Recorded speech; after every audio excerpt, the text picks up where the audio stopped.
going to go and report to the Prime Minister to the Witness Protection Program because he refuses to stand in this House and answer about his government's expenditure of $15 billion, $1,000 for every Canadian family to one company, supposedly to create jobs. That same company now ships those jobs south of the border, and the government is covering up the contract. Yesterday, we learned from the company that they don't have any reason to retract the contract. So why doesn't the government release the full details of the contract so that Canadians can find out how badly the Prime Minister ripped them off? The Honourable Minister of Industry.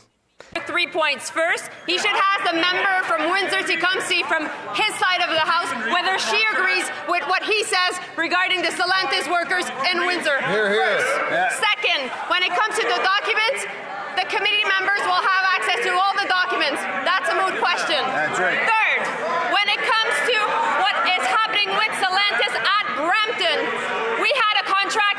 They broke the contract. Stellantis did. We'll get our money back, Mr. Speaker. The Honourable Leader of the Opposition. 3 points, Mr. Speaker, about this $15 billion bailout and handout. She didn't read the contract, she didn't read the contract, and she didn't read the contract. How can she possibly claim she's going to get the money back when she doesn't know what legal powers are in the contract? Because she admits she didn't read the contract, Mr. Speaker. So my question to her, as families are lining up at food banks because they can't afford food, how does she justify charging every single household $1,000 for a handout to a company shipping jobs south of the border?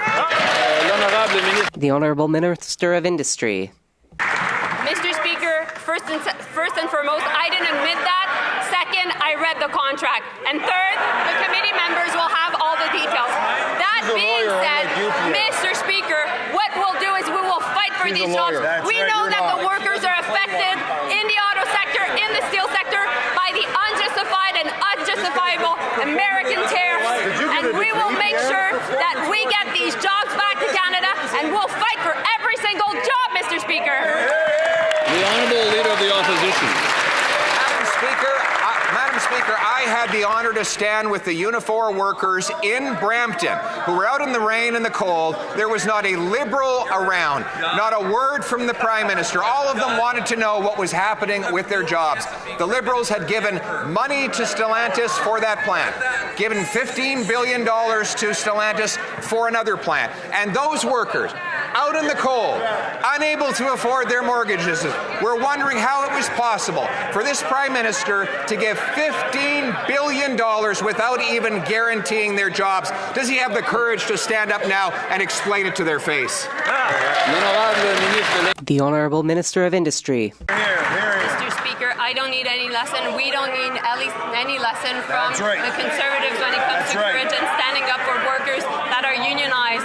That is why I was in Brampton along with the workers, and that is why I was even talking to Lana Payne a bit earlier today, because you know what she was telling me? She was saying to me how much the Harper government and the Conservative government in 2009, when the government at the time decided to bail out GM and Chrysler, they did nothing to protect the workers, and that is what is their record when it comes to the auto sector.